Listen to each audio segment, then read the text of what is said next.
آج کا دن سال بھر کے عظیم ترین دنوں میں سے ہے۔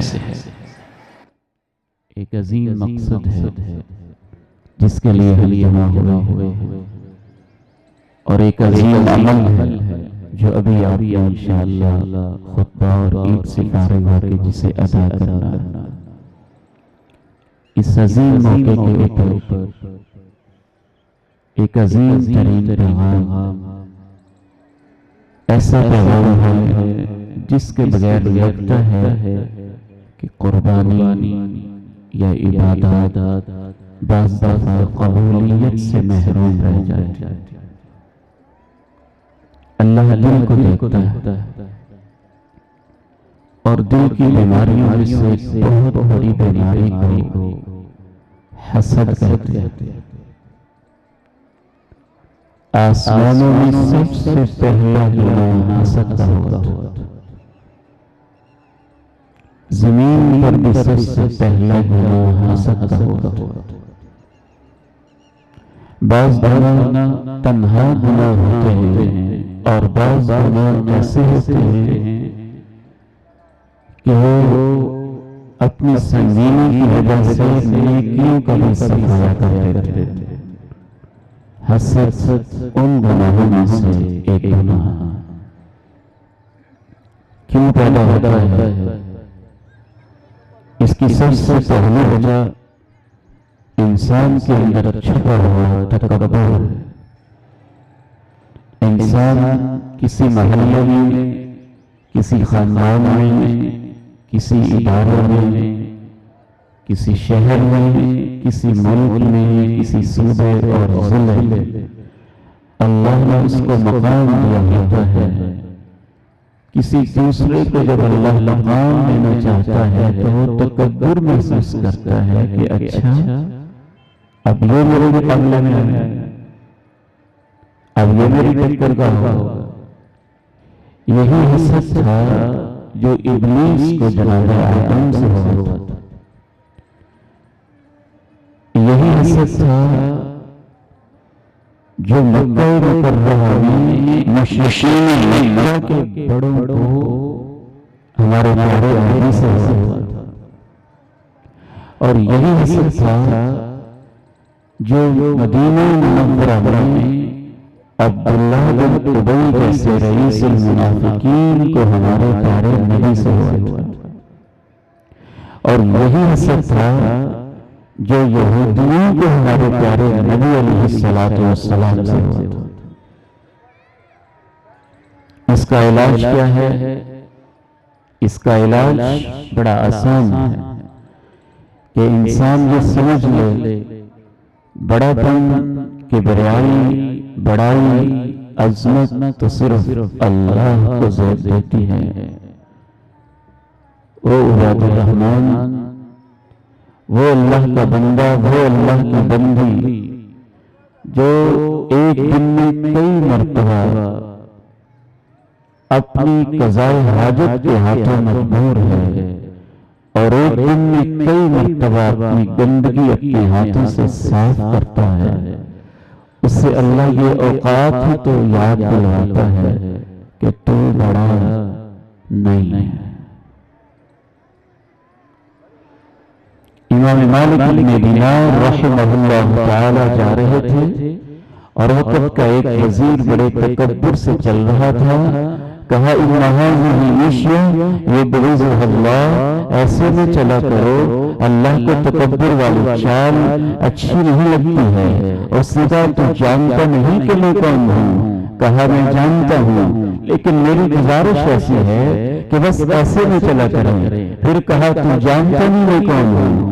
عرض کی میں جانتا تو ہوں، لیکن گزارش اتنی ہے کہ ایسے میں نہیں چلتے، یہ چال اللہ کو اچھی نہیں لگتی۔ پھر کہا تو جانتا نہیں میں کون ہوں؟ کہا جانتا ہوں، تو وہی ہے